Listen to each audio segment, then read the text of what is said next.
देखें बहरोज़ बहुत सारे चेंजेस जो हैं अनाउंस हुए हैं, बहुत सिग्निफिकेंट चेंजेस अनाउंस हुए हैं, जिसमें सबसे बड़ा चेंज जो है नंबर ऑफ परमानेंट रेजिडेंट्स जो कनाडा एक्सेप्ट करेगा 2025, 26, 27 में। ये नंबर्स जो हैं ड्रास्टिकली ड्रॉप हो गए हैं। 100,000 से ज़्यादा का रिडक्शन है 2025 के नंबर्स में। और हमें पता है कि यहाँ पे इलेक्शन है अगले साल, कंजर्वेटिव्स की गवर्नमेंट एक्सपेक्टेड है।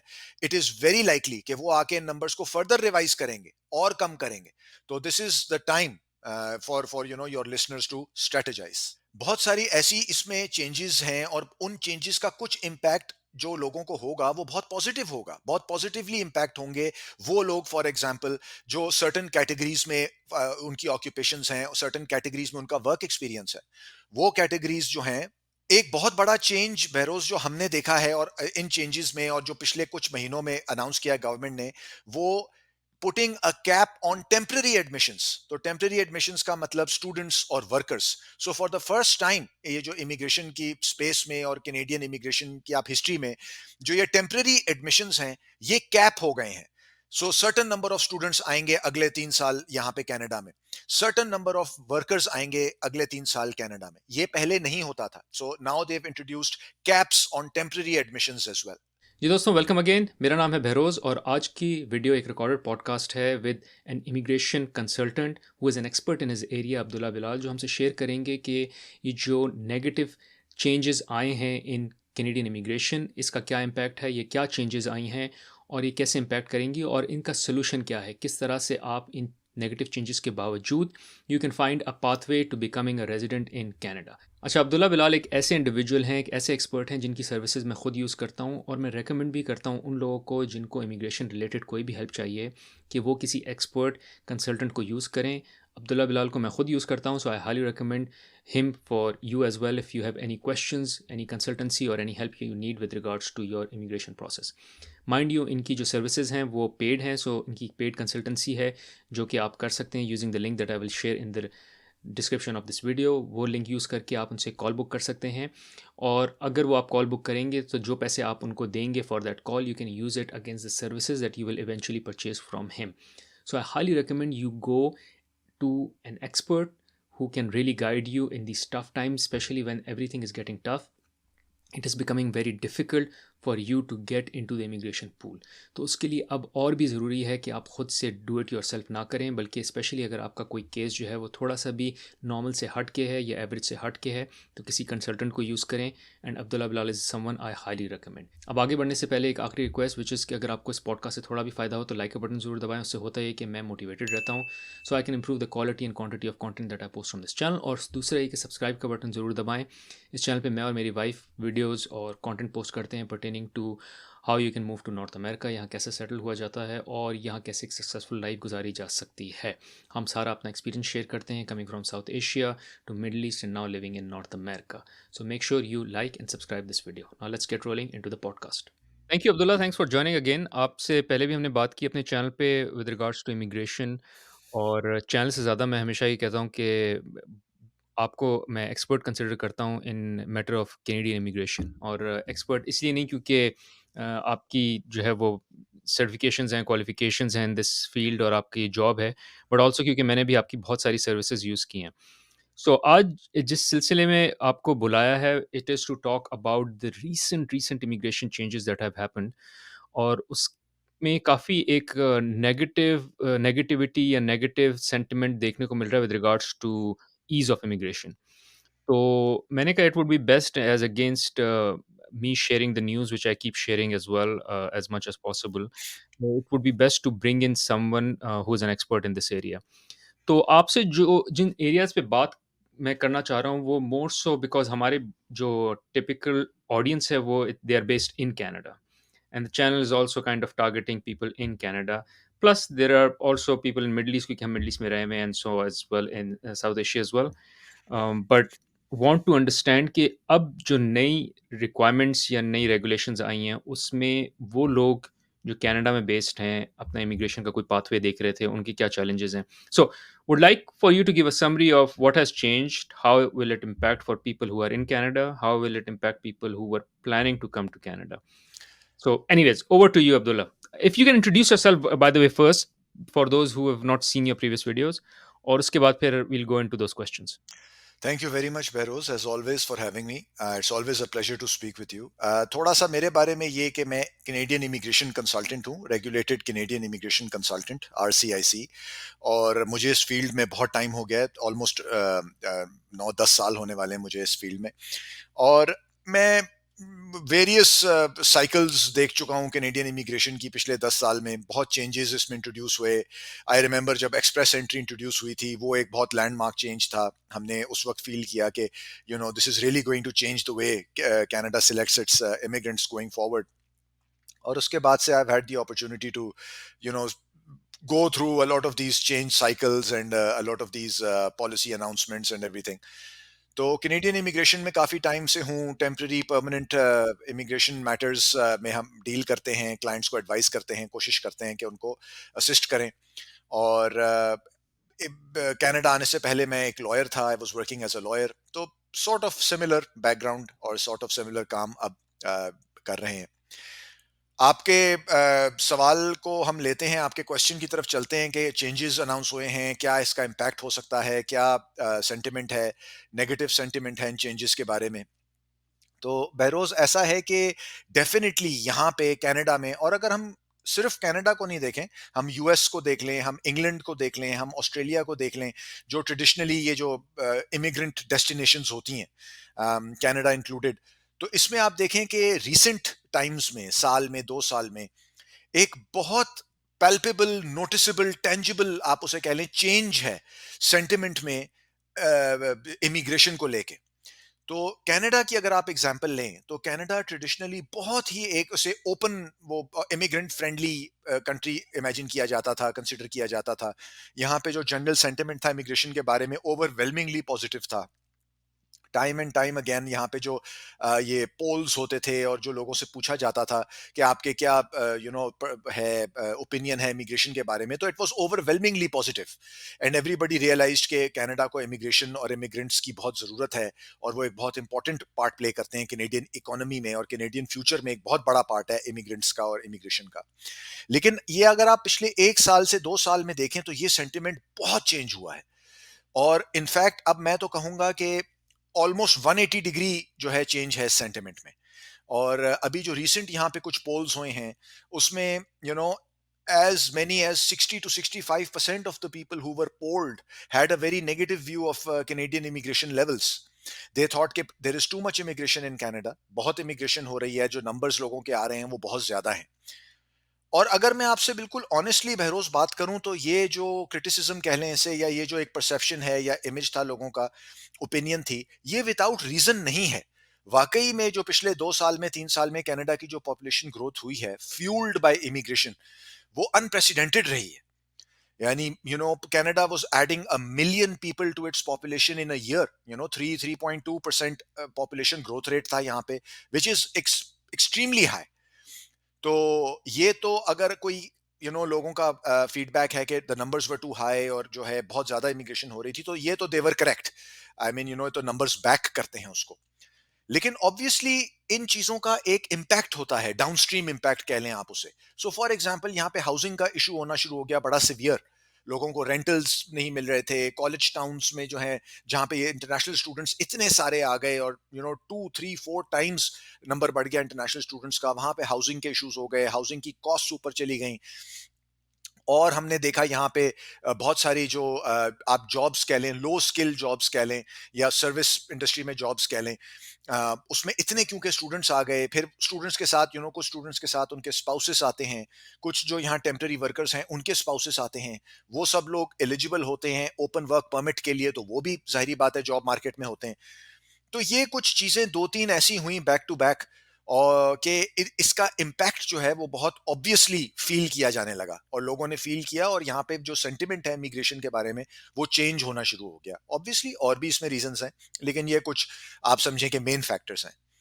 तो इसको काउंटर करने के लिए, या इसको जो है एड्रेस करने के लिए, ये जो गवर्नमेंट है इन्होंने कुछ बहुत ड्रास्टिक स्टेप्स लिए, और ये लेते रहे हैं स्टेप्स पिछले, I would say 6 to 8 months, 9 months में इन्होंने बहुत ऐसे स्टेप्स अनाउंस किए हैं, ऐसी इन्होंने नंबर्स कम किए हैं, जो कि बहुत सिग्निफिकेंट हैं और इम्पैक्ट करते हैं सबको, चाहे आप टेम्पररी आपका स्टे था, यहाँ पे आप स्टूडेंट थे, वर्कर थे, या आप परमानेंट रेजिडेंस के लिए अप्लाई करना चाह रहे थे, या कनाडा में हैं और आप ट्रांजिशन करना चाह रहे हैं टू परमानेंट रेजिडेंस। हमने देखा कुछ अरसे पहले इन्होंने स्टूडेंट्स का नंबर कैप कर दिया, और इन्होंने और काफ़ी ड्रास्टिकली कैप किया, और वो कम होता जाएगा in the next year 2 years. उन्होंने उसको फिक्स कर दिया है कि जो है for the next couple of years ये जो इंटरनेशनल स्टूडेंट्स आएंगे कनाडा में वो कैप्ड होगा नंबर। रिसेंटली इन्होंने टेम्परेरी वर्कर्स जो यहाँ आते हैं, और आपके ऑडियंस को अच्छी तरह पता होगा कि LMIA क्या होता है, और LMIA लेके जो टेम्परेरी वर्कर्स आते हैं, उन्होंने वो जो LMIA की दो स्ट्रीम्स हैं, लो वेज और हाई वेज, दोनों में बड़े सिग्निफिकेंट चेंजेस किए हैं। कुछ ऐसे एरियाज यहाँ पे कनाडा में जहाँ पे अनएम्प्लॉयमेंट लेवल जो है एक खास लेवल से ऊपर है, वहां पे तो उन्होंने कह दिया कि हम प्रोसेस ही नहीं करेंगे LMIA सर्टन सर्कमस्टांसिस में। तो बहुत चेंजेस इन्होंने अनाउंस किए हैं जो इम्पैक्ट करते हैं बहुत सारे पोटेंशियल इमिग्रेंट्स को, और उन लोगों को जो है टेम्परेरीली आना चाहते थे। परमानेंट रेजिडेंस के जो इन्होंने नंबर्स अनाउंस किए हैं अभी रिसेंटली, वो जो है हम देख रहे हैं कि बहुत सिग्निफिकेंट उसमें रिडक्शंस हैं परमानेंट रेजिडेंस नंबर्स में। आपको याद होगा बहरोज, और आपके ऑडियंस को भी शायद याद होगा कि कुछ अरसा पहले ये जब ये जस्टिन ट्रूडो की गवर्नमेंट है यहाँ पे 10 साल से, उन लोगों ने अपने लेवल्स प्लान अनाउंस किए थे। तो लेवल्स प्लान बेसिकली कहते हैं उसको जब हर साल गवर्नमेंट अपने एक प्लान अनाउंस करती है कि हमने अगले साल या उससे अगले साल कितने इमिग्रेंट्स लेने हैं और किन कैटेगरीज में लेने हैं। तो कुछ अर्सा पहले जब लेवल्स प्लान अनाउंस किए गए थे, तो अनप्रेसिडेंटेड नंबर्स हो गए थे, इंक्रीज किए गए थे परमानेंट रेजिडेंस का जो जिन्होंने कनाडा आना था। सो फॉर एग्जांपल ये 2025 2026 में अबाउट 500,000 का टारगेट था कि 500,000 new permanent residents per year, 2025 2026 2027 around 500,000, जो अनप्रेसिडेंटेड है, जो ये हाईएस्ट एवर नंबर था। तो जाहिर बात है जब 500,000 आपने किया, तो सारी जो उसके अंदर सब कैटेगरीज हैं उन सब का कोटा बढ़ गया। और बहुत इसमें उस वक्त जो है एक आई वुड से, ये तो मैं नहीं कहूंगा कि कोई अक्रॉस द बोर्ड कंसेंसस था, क्योंकि वो तो शायद कभी भी नहीं हो सकता किसी चीज पे, लेकिन एक जनरल जो सेंटिमेंट था वो पॉजिटिव था कि ठीक है, maybe Canada needs this और this is a good thing. लेकिन in a matter of a year, year and a half, that sentiment has completely changed. और जो अब लेवल्स प्लान अनाउंस किए गए हैं, तो 2025 का जो टारगेट है वो सिर्फ 395,000 है। So it is a reduction of about more than 100,000 permanent residents जो उन्होंने किया है 2025 के लिए। 2026 में वो और कम हो जाएगा, 380,000 हो जाएगा। 2027 में 365,000 हो जाएगा। So instead of staying the same और थोड़ा सा इंक्रीज होने के, it is planned to go down. तो ये ऑब्वियसली बहुत इसमें जो है कॉज है for concern for a lot of people. और आपको मैंने जो एक चार्ट भेजा है अभी, if it is possible for you तो आप उसको जरूर हमारे ये ऑडियंस को दिखाइएगा। उसमें वो सारे ब्रेक डाउन किए हुए उन्होंने numbers, and the audience can see कि इंडिविजुअल कैटेगरीज जो हैं विद इन इकोनॉमिक इमिग्रेशन या दूसरी जो इमिग्रेशन कैटेगरीज हैं, उस उनके नंबर्स अगले साल, 2 साल, 3 साल क्या रहेंगे। तो ये बहुत सिग्निफिकेंट चेंजेस हैं, और इसमें बहुत इम्पैक्ट होगा लोगों को जो ऑलरेडी कनाडा में हैं, कनाडा से बाहर हैं। कुछ एक सबसेट है लोगों का जो पॉजिटिवली इम्पैक्ट होंगे, और बहुत सारा ऐसा ग्रुप्स हैं लोगों के जो नेगेटिवली इम्पैक्ट होंगे इन नंबर्स से। Got it. अच्छा, एक ये चीज़ बताएँ कि ये तो अभी करंट गवर्नमेंट ने ये सारी चेंजेस कर ली हैं, जो कि एक्सपेक्टेड थी कि अगर गवर्नमेंट चेंज होगी और कंज़र्वेटिव्स की गवर्नमेंट आएगी, तो वो रिड्यूस करेंगे। डू यू थिंक कि जब कंज़र्वेटिव्स आएँगे, because there seems a good chance they will come, और if they don't come, at least they will have a good representation for in policy making. तो आपको लगता है कि ये फर्दर रिड्यूस हो सकते हैं with any government change which would be favouring conservatives? I think Behroz that is a fantastic question, और बिल्कुल जो है मेरा अपना ये असेसमेंट है कि इट इज वेरी लाइकली कि होंगे ये नंबर्स चेंज हो सकते हैं, और एंड यानी अपवर्ड नहीं होंगे, डाउनवर्ड ही चेंज होंगे। वो इसलिए क्योंकि जो कंजर्वेटिव्स हैं वो उनके जो जो इस वक्त वो कैंपेन कर रहे हैं, और जिन पॉलिसीज को वो लेके जो है कैंपेन कर रहे हैं, जो चीज़ें जो है बिल्कुल जो एड्रेस कर रहे हैं, जिन इश्यूज को, उनमें इमिग्रेशन बहुत इंपॉर्टेंट है, फ्रंट एंड सेंटर है। क्योंकि ये चीज़ जो है बहुत मीडिया में हाईलाइट हुई है, immigration over the last few years, number of immigrants कह लीजिए, जो इम्पैक्ट हो रहा है इस इतनी पॉपुलेशन का जो सर्ज हुआ है, जैसे मैंने आपसे कहा कि 3%, 3.2% पॉपुलेशन ग्रोथ था कनाडा का over the last few years. तो it was in the media a lot, और उसकी वजह से जाहिर बात है किसी भी इलेक्शन में ये चीजें जो हैं, जो बहुत ज्यादा प्रेसिंग इश्यूज होते हैं, वो कॉर्नरस्टोन बन जाती हैं किसी भी कैंपेन का। तो मेरा अपना ये ख्याल है कि इट इज वेरी लाइकली कि कंजर्वेटिव्स आके इन नंबर्स को फर्दर रिवाइज कर सकते हैं, बिल्कुल, और कम कर सकते हैं, क्योंकि ये देखिए, याद रखिए कि ये नंबर्स ठीक है, 395,000 ले लीजिए चलें 2025 का, या इट इज लाइकली कि कंजर्वेटिव्स अगले साल आएंगे और गवर्नमेंट बनाएंगे, तो द नंबर इज 380,000 का टारगेट है। तो इट इज वेरी लाइकली कि वो कहेंगे नहीं, ये हम इसको और रिवाइज कर रहे हैं, और हम प्री जस्टिन ट्रूडो एरा जो नंबर्स थे, we are going back to those numbers, so which would be 300,000 और स्लाइटली लेस देन 300,000। तो इट इज लाइकली नाउ, क्या ये वो करेंगे नहीं करेंगे, इजी है करना नहीं है, ये तो it remains to be seen. लेकिन मेरा ख्याल है अपना एक वो स्टैंप लगाने के लिए इन पे कि देखें हमने भी इमिग्रेशन को एड्रेस किया नंबर्स के थ्रू, और हमने भी कोई स्टेप्स लिए, it is in fact very likely कि वो इसको जो है कुछ रिवाइज करेंगे, या ये हो सकता है कि इसके अंदर जो सब कैटेगरीज होती हैं उनमें से किसी एक कैटेगरी को रिवाइज करें, कि instead of accepting 10,000 people in this category, we are only going to accept 6,000 people. तो to answer your question, I do think कि वो भी इसको रिवाइज करेंगे। ठीक है। अच्छा, अब क आप चूँकि कैटेगरीज़ की बात कर रहे हैं तो उस पे आ जाते हैं। कैन यू टेल मी कि व्हिच कैटेगरीज़, और कैटेगरी से मुराद ये कि अगर कोई इंडिविजुअल इसको सुन रहा है तो वो ये देखे कि वो कौन से एरियाज़ हैं या कौन से इंडिविजुअल्स हैं जो कि नेगेटिवली इम्पैक्ट होंगे? B it within Canada, B it outside Canada, whatever, और वो कौन से इंडिविजुअल्स हैं, कैटेगरीज़ हैं जो इस सारे चेंज से पॉज़िटिवली इम्पैक्ट होंगे? तो अगर आप नेगेटिव्स की बात कर लें और उसके बाद पॉज़िटिव्स भी शेयर कर लें। एब्सोल्युटली। तो बहरोज, हमने देखा यहाँ पे लास्ट ईयर के गवर्नमेंट ने इंट्रोड्यूस किया एक्सप्रेस एंट्री में कैटेगरी स्पेसिफिक सिलेक्शन। ठीक है, तो वो कैटेगरी स्पेसिफिक सिलेक्शन क्या है, कि उन्होंने कुछ कैटेगरीज अनाउंस की थी कि इन ब्रॉडर कैटेगरीज के अंदर जो ऑक्यूपेशंस हैं, हम उनको प्रायोरिटाइज करेंगे, और एक्सप्रेस एंट्री में हम ड्रॉज करेंगे जिसमें हम सिर्फ इन ऑक्यूपेशंस में जो लोग हैं उनको इनवाइट करेंगे। तो वो कैटेगरीज जो हैं ब्रॉडली कुछ 4 से 5 कैटेगरीज हैं, उसमें फ्रैंकोफोन हैं, जो लोग फ्रेंच बोलते हैं, वो लोग हैं जो एग्रीकल्चर में हैं, एग्रीकल्चरल ऑक्यूपेशंस में हैं, ट्रेड्स में हैं, स्किल्ड ट्रेड्स में, ट्रेड्स का मतलब कोई मैकेनिक है, प्लम्बर है, ब्रिकलेयर है, मेसन है, उस तरह की कैटेगरीज हैं। फिर उसके बाद कैटेगरीज हैं health care, stem, stem obviously engineering, technology, IT, इस तरह की कैटेगरीज हैं। तो इस तरह इन्होंने अनाउंस किया कि हम पिछले साल इन लोगों को, या जो इन कैटेगरीज में लोग हैं उनको प्रायोरिटाइज किया जाएगा, और एक्सप्रेस एंट्री में कुछ ड्रॉज ऐसे होंगे जो एक्सक्लूसिवली इन कैटेगरीज को टारगेट करेंगे। तो ऑब्वियसली जो लोग उन कैटेगरीज में थे उनके लिए तो बड़ी अच्छी न्यूज़ है, क्योंकि वो इन डिमांड है उनकी ऑक्यूपेशंस, और ऐसे ड्रॉज किए जाएंगे जिसमें सिर्फ उनकी ऑक्यूपेशंस को जो है इनवाइट किया जाएगा। तो वो लोग बेनिफिट इसमें किया। To give you an idea, मेरे बहुत सारे क्लाइंट्स हैं फॉर एग्जांपल जो हेल्थ केयर फील्ड्स में थे। ठीक है, कोई डॉक्टर था, कोई डेंटिस्ट था, कोई और इस तरह से, और जो है इन इन फील्ड्स में उनकी ऑक्यूपेशंस थी। तो उनका सीआरएस स्कोर काफी लो था, 450, 460, 440, इस तरह से उनका सीआरएस स्कोर था। और इस वक्त जो जनरल कट ऑफ स्कोर है सीआरएस में, जो लोगों को चाहिए आईटीए रिसीव करने के लिए, that is about 100 points more, it's around 530।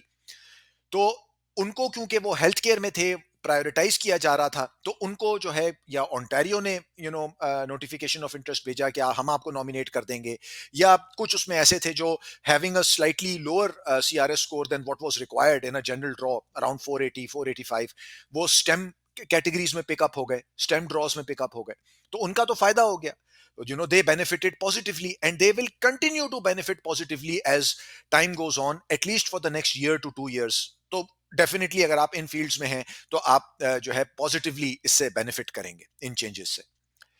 Negatively वो लोग इंपैक्ट हुए who are outside of these categories, जो फॉर एग्जांपल फाइनेंस में थे, अकाउंटेंट्स थे, एचआर में थे, इस तरह के जो फील्ड्स में थे, बेसिकली एडवर्टाइजिंग में थे, मार्केटिंग में थे, और बहुत सारी फील्ड्स हैं जो इन कैटेगरीज में फिट नहीं होती, दे वर नेगेटिवली इंपैक्टेड। तो क्योंकि जो, जैसे मैंने अभी कहा कि जो आपको स्कोर चाहिए इस वक्त एक्सप्रेस एंट्री में, एक जनरल ड्रॉ में, यानी कोई कैटेगरी जिसमें स्पेसिफाइड नहीं की जाती, वो बहुत हाई है। तो if you are outside of Canada और आप ये इन डिमांड कैटेगरीज में नहीं है, तो I just don't see a way for you right now कि आपको आईटीए आए।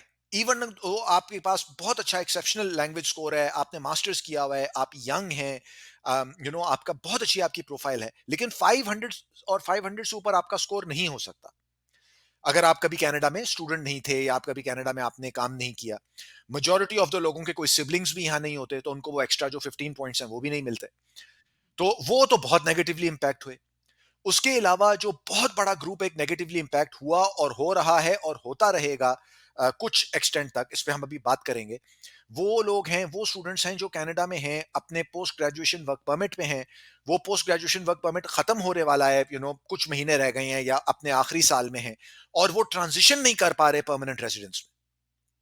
वो ग्रुप जो है वो बहुत इंपैक्ट हो रहा है, and that is a big problem. ये एक प्रॉब्लम है जो ये गवर्नमेंट या तो इसको रिजॉल्व करे, कोई स्टेप्स ले इसको रिजॉल्व करे, या जिसे हम कहते हैं कि ये तोहफा छोड़ के जाएंगे अगले गवर्नमेंट के लिए कि ठीक है यार, ये अगली गवर्नमेंट जो है वो उसका हेडेक बनेगा और वो इसको रिजॉल्व करेंगे और वो let them deal with this mess. तो वो कुछ नेगेटिवली जो है उसमें से हो रहे हैं, इम्पैक्ट हो रहे हैं।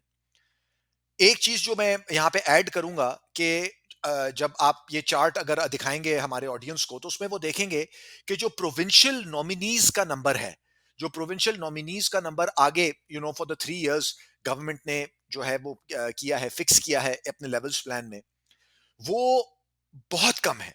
वो सिर्फ 55,000 है, and this 55,000 is spread across all provinces. So ये याद रखिएगा कि 55,000 टोटल प्रोविंशियल नॉमिनीज। तो उसमें ज़ाहिरी बात है ओंटारियो भी है जो जिसके पास एक बड़ा शेयर आता है उसका, ब्रिटिश कोलंबिया है जिसके पास बड़ा, फिर बाकी जो छोटे प्रोविंसेस हैं उनका शेयर कॉरेस्पॉन्डिंगली कम होता जाएगा। बहुत सारे ये जो स्टूडेंट्स थे यहाँ पे, इंटरनेशनल स्टूडेंट्स थे जो यहाँ काम कर रहे हैं अपने पोस्ट ग्रेजुएशन वर्क परमिट पे, ये प्रोविंशियल पैथवेज देखते थे कि प्रोविंशियल पैथवेज के थ्रू हम लोग जो है नॉमिनेट हो जाएं और परमानेंट रेजिडेंस के लिए अप्लाई कर दें। तो ये बहुत नेगेटिव इंपैक्ट पड़ेगा इस रिडक्शन का।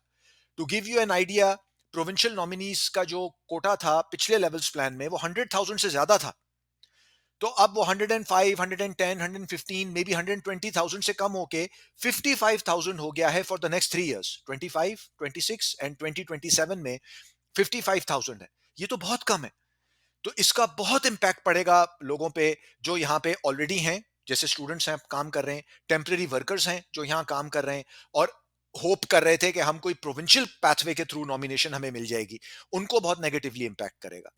तो ये अनफॉर्चुनेटली डेफिनेटली जो है इसका एक नेगेटिव इम्पैक्ट है बहुत ज्यादा लोगों पे।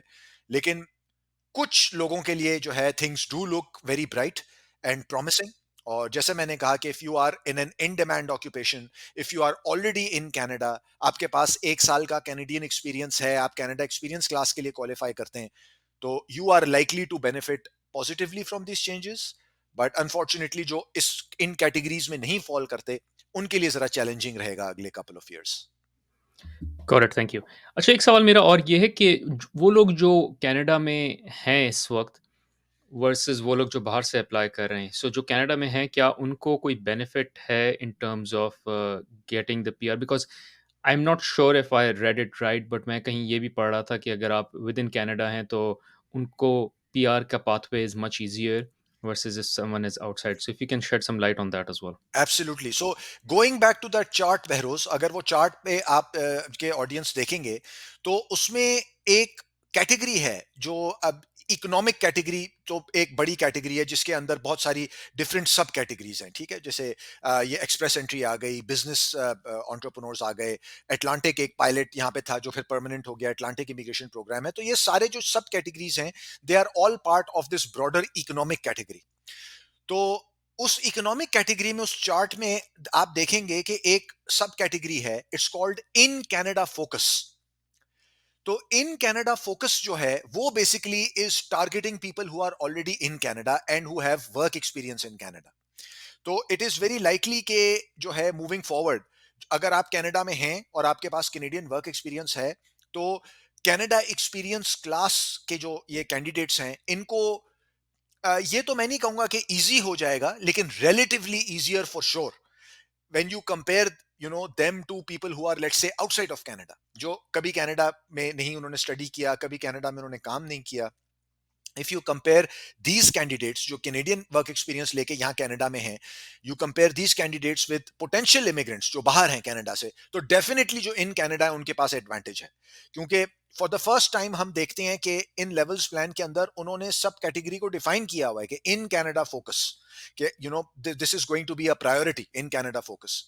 इसी तरह अगर आप देखेंगे कि इकोनॉमिक, उसके अंदर एक और जो कैटेगरी है, it's called federal economic priorities. तो ये वो कैटेगरी स्पेसिफिक सिलेक्शन है जिसकी अभी हम बात कर रहे थे, कि जो इकोनॉमिक प्रायोरिटीज हैं ये वो कैटेगरीज हैं जिनको गवर्नमेंट ने कहा है कि ये इन डिमांड है। तो आप इन सबसेट्स को अगर देखेंगे तो आपको आइडिया हो जाएगा कि कौन वो लोग हैं जो बेनिफिट करेंगे लाइकली इसमें से। तो जैसे आपने कहा कि क्या वो लोग जो कनाडा के अंदर हैं उनके लिए इजियर पाथवे होगा, तो the answer is definitely yes, easier, relatively easier. लेकिन ये भी हमें देखना है बहरोज कि यहाँ पे ऑलरेडी कितने लोग हैं कनाडा में जो यहाँ पे किसी ना किसी वर्क परमिट पे हैं, चाहे वो पोस्ट ग्रेजुएशन वर्क परमिट है, स्टूडेंट्स थे और अब वो वर्क परमिट पे काम कर रहे हैं, या वो temporary work permit, sorry temporary workers थे यहाँ पे जो LMIA लेके यहाँ काम कर रहे थे, और तो उनके नंबर्स बहुत ज्यादा हंड्रेड्स ऑफ थाउजेंड्स में हैं। और ये अगर आप देखेंगे, आपके व्यूअर्स इस चार्ट में जो कोटा देखेंगे, इन कनाडा फोकस ले लीजिए चले for example, for 2025 it is about 82,000, for 2026 it is going to drop down to about 75,000 and then 70,000 in 2027। तो ये डाउनवर्ड ट्रेंड है। तो इंस्टेड ऑफ गोइंग अप, क्या आप ये देखें कि चलें ये इंक्रीज करते जाएंगे, ये डाउनवर्ड ट्रेंड हम देख रहे हैं। तो relatively easier for sure if you are in Canada and you've been working in Canada, relatively easier for sure। but I think Behroz easy pathway या easy option तो अब किसी के लिए exist नहीं करता जिसको हम कह सकें कि ये easy है। करेक्ट। अच्छा, इन कनाडा फोकस में एक बेनिफिट स्टूडेंट्स को और टेम्परेरी वर्कर्स को है, या इक्वली है इन दोनों को बेनिफिट्स? बिकॉज़ स्टूडेंट्स सोचते हैं कि क्या उनको बेनिफिट मिलेगा या टेम्परेरी वर्कर को बेनिफिट मिलेगा? सो जब इन कनाडा फोकस की बात हो तो इसमें कौन-सी कैटेगरी है which is in an advantages जी, सिचुएशन? इसमें इन कनाडा फोकस में बहरोज जो मेन जो कैटेगरी है उसे वो कनाडा एक्सपीरियंस क्लास है। तो कनाडा एक्सपीरियंस क्लास जो होती है वो उन लोगों के लिए होती है जिनके पास 1 साल का कैनेडियन वर्क एक्सपीरियंस है। तो 1 साल का कैनेडियन वर्क एक्सपीरियंस अगर आपके पास है इन द प्रीवियस 3 इयर्स, तो आप कनाडा एक्सपीरियंस क्लास के लिए क्वालिफाई कर जाते हैं। ठीक है, अब ये आपको इंपॉर्टेंट है इसको समझना, you qualify, that does not mean कि आपको PR मिल जाएगी। दैट जस्ट मीन्स कि आप कनाडा एक्सपीरियंस क्लास के लिए एलिजिबल हैं, आप क्वालिफाई करते हैं उसके लिए। अब ये 1 साल का वर्क एक्सपीरियंस स्टूडेंट्स के पास भी हो सकता है। ठीक है, जो स्टूडेंट थे अब उन्होंने वो अपना वर्क परमिट ले लिया, उस पर उनके पास 1 साल का वर्क एक्सपीरियंस है। ये टेम्पररी वर्कर्स भी हो सकते हैं जो LMIA लेके यहाँ आए थे और उनके पास अब 1 साल का वर्क एक्सपीरियंस है। तो कनाडा एक्सपीरियंस क्लास जो है वो बेसिकली ये डिफ्रेंशिएट नहीं करता कि आप यहाँ स्टूडेंट थे पहले या वर्कर थे, उसको सिर्फ ये देखना है उस कैटेगरी को कि आपके पास कैनेडियन 1 साल का वर्क एक्सपीरियंस है कि नहीं। और उसकी कुछ और उसकी रिक्वायरमेंट्स हैं, कुछ और क्राइटेरिया है कि वो वर्क एक्सपीरियंस एक खास लेवल पे होना चाहिए, क्या वर्क एक्सपीरियंस उसके अंदर कंसिडर किया जाएगा, क्या वर्क एक्सपीरियंस नहीं कंसिडर किया जाएगा, लैंग्वेज रिक्वायरमेंट्स होती हैं उसमें, तो ऑब्वियसली और क्राइटेरिया भी है। लेकिन जो उसका मेन जो क्राइटेरिया या रिक्वायरमेंट है वो है having 1 year of Canadian work experience, which a lot if not all students have. कि आपने यहाँ पे पढ़ा, आपने अपना PGWP लिया, उस PGWP पे आपने काम करना शुरू कर दिया, आपके पास 1 साल का वर्क एक्सपीरियंस है। लेकिन going back to what I was saying earlier, you have to see कि कितने स्टूडेंट्स हैं, कितने लोग हैं यहाँ पे तो hundreds of thousands of students हैं जो PGWP पे हैं और उनके पास 1 साल का वर्क एक्सपीरियंस है। तो it is going to continue to be very competitive. और जो है ये, लाइक आई सेड कि इजी नहीं होगा, लेकिन अगर आपके पास है कैनेडियन वर्क एक्सपीरियंस तो डेफिनेटली आपके पास एक एडवांटेज है, एक एज है। करेक्ट। अच्छा, आपने एक और चीज़ का ज़िक्र किया व्हिच वाज़ इकोनॉमिक कैटेगरी। तो उस व्हाट इज़ दैट और उसमें क्या तरीका है आने का? बिकॉज़ यू सेड वो भी पॉज़िटिव तरह से है एक तरह से। जी, मैंने मैंने कहा कि इकोनॉमिक तो एक जैसे बड़ी ओवरव्यू है, एक ब्रॉडर कैटेगरी है। उस इकोनॉमिक के अंदर सब कैटेगरीज हैं। ठीक है, तो एक सब कैटेगरी जो है वो फेडरल इकोनॉमिक प्रायोरिटीज है। और फेडरल इकोनॉमिक प्रायोरिटीज जो है वो कैटेगरी स्पेसिफिक सिलेक्शन, जिसकी अभी हम कुछ देर पहले बात कर रहे थे, वो उसका नाम है। तो बेसिकली इकोनॉमिक प्रायोरिटीज जो हैं वो वो ऑक्यूपेशंस हैं, वो जॉब्स हैं जो उन 5 कैटेगरीज के अंडर फॉल करती हैं जिनको इन डिमांड कंसिडर किया जाता है, जिसकी अभी हमने बात की। तो ट्रेड्स है, स्टेम है, हेल्थ केयर है, एग्रीकल्चर है, फ्रेंच लैंग्वेज एबिलिटी है। तो इन कैटेगरीज के अंदर जो ऑक्यूपेशंस फॉल करती हैं, वो ये इकोनॉमिक प्रायोरिटीज कंसिडर की जाएंगी अगले 3 साल। तो अगर आपकी जैसे ऑक्यूपेशन उन कैटेगरीज में फॉल करती है, तो पॉजिटिव डेवलपमेंट है, ये आपके लिए पॉजिटिवली बेनिफिट करेंगे आप इन चेंजेस से। Got it, clear, thank you. Abdullah, मेरा आखिरी क्वेश्चन ये कि so what should someone who is aspiring to be a Canadian resident वो अब क्या करे? अब उसके पास क्या तरीका है? How do they strategise and think about it and plan it? हाँ, दैट्स अ ब्रिलियंट क्वेश्चन। तो ये इसमें ऐसा है बहरोज के एवरी टाइम जब हम बात करते हैं, तो मैं हमेशा जो है ये कहता हूं आपको, और through your videos and through your channel जो लोग सुन रहे हैं उनको, कि you have to have multiple plans. आप एक प्लान पे नहीं जो है वो रेस्ट कर सकते कि बस मेरा जो प्लान है वो कनाडा है, कि मैंने कनाडा आना है। नाउ मोर देन एवर आपके पास मल्टीपल प्लान्स होने चाहिए कि मैं कोई 2-3 डिफरेंट डेस्टिनेशंस को मैं टारगेट कर रहा हूं, और जो है ये मेरा प्लान है कि अगर ये वर्कआउट नहीं हुआ तो ये नहीं वर्कआउट हुआ तो some other plan, plan C, plan D. I know it's easier said than done, I know इतनी ऑप्शंस और इतने चॉइसेस और कुछ आइडियल नहीं होता कहीं सर्टेन डेस्टिनेशंस में जाना। फॉर एग्जांपल, अब यूरोप में लोग फ्रांस को टारगेट कर रहे हैं, जर्मनी को टारगेट कर रहे हैं, बहुत से लोग इन डेस्टिनेशंस में जाते हैं। ये जो नॉर्डिक कंट्रीज हैं, स्वीडन हो गया, नॉर्वे हो गया, यहाँ लोग करते हैं, लेकिन ये इंग्लिश स्पीकिंग नहीं है। जो कनाडा, ऑस्ट्रेलिया, इंग्लैंड, यूएस, इनका जो चार्म है सबसे बड़ा वो ये कि इंग्लिश स्पीकिंग कंट्रीज हैं। तो अब आप जर्मनी जा रहे हैं या आप कहीं you and up in Norway, Finland. मुझे फिनलैंड से कंसल्टेशंस मैंने की लास्ट वीक 2 लोगों से। वो फिनलैंड में किसी छोटे से गांव में कहीं बैठे हुए थे, क्योंकि जी हमें यहाँ स्कॉलरशिप मिल गई थी यूनिवर्सिटी में, तो हम आ गए। But the language is a big problem, और जब तक आप लैंग्वेज नहीं सीखेंगे तो आगे प्रोफेशनल अपॉर्चुनिटीज जो है वो नहीं है। तो they were looking to sort of transition to an English speaking country, which is not easy at this time. तो उसके अपने चैलेंजेस हैं, आई कंप्लीटली अग्री।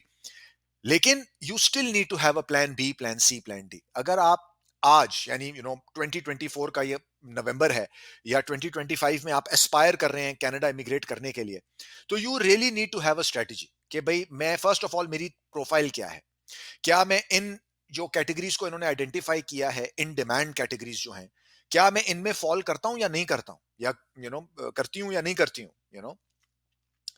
अगर आप नहीं इन कैटेगरीज में फॉल करते, फिर you really need to reevaluate your strategy कि मैं मेरा फिर क्या है, मेरा जो है प्लान क्या है। क्योंकि गवर्नमेंट ने तो बता दिया कि भाई हम इनको प्रायोरिटाइज करेंगे, जो लोग कनाडा के अंदर हैं और जो लोग इन कैटेगरीज के अंदर जिनकी ऑक्यूपेशंस हैं, हम इनको प्रायोरिटाइज करेंगे।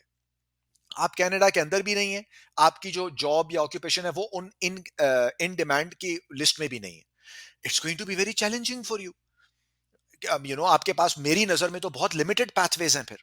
हाँ, ये मैं नहीं कह रहा कि आपके पास जीरो अपॉर्चुनिटी है, फिर भी जो है प्रोविंसेस जो है वो टारगेट करेंगे दूसरे ऑक्यूपेशंस को, और हो सकता है जनरल ड्रॉज फिर भी हो आईआरसीसी में। लेकिन it's going to be very challenging. Provincial nominees की अभी हमने बात की, वो तो नंबर 50-55,000 रह गया सिर्फ, which is going to be divided across all provinces. तो it's going to be challenging for you. आप बेशक कोई प्लान बी, प्लान सी देखिए कि कोई और डेस्टिनेशन है जहां मैं चला जाऊं या मैं टाइम वेस्ट ना करूं।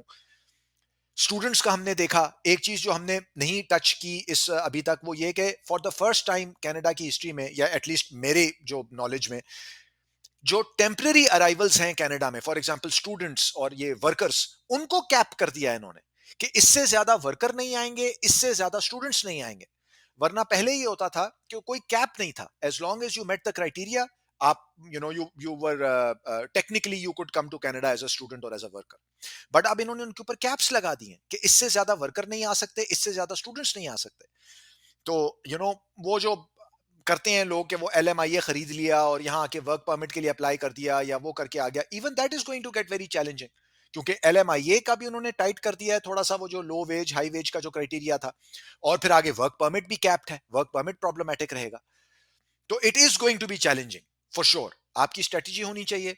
अगर आप इन कैटेगरीज में फॉल करते हैं जिनकी हमने बात की है, तो डेफिनेटली आप कंसिडर करें, अपने डॉक्यूमेंट्स जो है वो सारे पूरे करें। आपने अगर क्रेडेंशियल असेसमेंट नहीं करवाई VWES से या किसी और एजेंसी से, आप वो करवाइए। आप अपना लैंग्वेज टेस्ट लीजिए, अगर आप मैरिड हैं तो अपने स्पाउस की भी ये डॉक्यूमेंट्स कराइए, और अगर आप इन कैटेगरीज में हैं तो definitely you should be in the express entry pool and you should be targeting whatever provincial programs are available for you. लेकिन अगर आप इन कैटेगरीज में नहीं हैं और आप कनाडा में नहीं हैं, तो it's going to be challenging for you. और at this time as of today मैं नहीं आपको बता सकता कि how things will sort of change if at all next year. हाँ, आप उसको मॉनिटर करते रहिए। एक अगर मैं तो हमेशा सबको कहता हूं कि there is value in talking to somebody like me, for example कोई कंसल्टेंट है, कोई लॉयर है, क्योंकि कुछ चीजें हमें आइडिया होता है कि what is coming down the road. ठीक है, आज तो वो नहीं है, लेकिन what is coming down the road, ये जो कोटाज इन्होंने लगाए हैं इनका क्या इंपैक्ट होगा अगले साल। ये to give you an example, बहुत सारे लोग हैं जो इस वक्त प्रोविंशियल नॉमिनेशन के उसमें हैं, प्रोसेस में हैं। इनको नॉमिनेशन अगर मिलती है इस साल, इनकी जो परमानेंट रेजिडेंस होगी फाइनलाइज वो होगी अगले साल, तो वो अब उन कोटाज में आ जाएंगे जो अगले साल के परमानेंट ये प्रोविंशियल नॉमिनेशन के कोटाज हैं, राइट। लेकिन उनका प्रोसेस तो इस साल शुरू हुआ। तो ये बहुत सारी चीजें होती हैं जो आपको कंसिडर करनी होती हैं, स्ट्रेटेजाइज करना होता है। अगर आप कंसिडर कर रहे हैं कैनेडियन इमिग्रेशन, मेरी एडवाइस ये है कि किसी से कंसल्ट कीजिए, उनसे एक पूरा अपनी प्रोफाइल का ओवरव्यू लीजिए, एक लीजिए प्लान ऑफ एक्शन उनसे बनवाइए कि अच्छा भाई हम क्या करें, और एक रियलिस्टिक, प्रैक्टिकल और ऑनेस्ट जो है वो एक असेसमेंट अपनी आपको चाहिए कि जी क्या मेरे चांसेस हैं, शुड आई वेट कि मैं अगले साल इसको मैं वेट करूं और देखूं क्या होता है, या this is the time for me to consider alternatives. Got it. Thank you Abdullah, thanks for coming in, this was really helpful. मैं चाह रहा था कि ज़रा लिसनर्स को पता चले कि क्या-क्या चेंजेस हुए हैं और वो उनसे कैसे वो इम्पैक्ट होते हैं और इससे क्या सॉल्यूशन निकाल सकते हैं और क्या हल है इसका। So thanks for coming in again and thanks for sharing the valuable information as you always do. My pleasure, Behrouz, pleasure to be here। Thank you.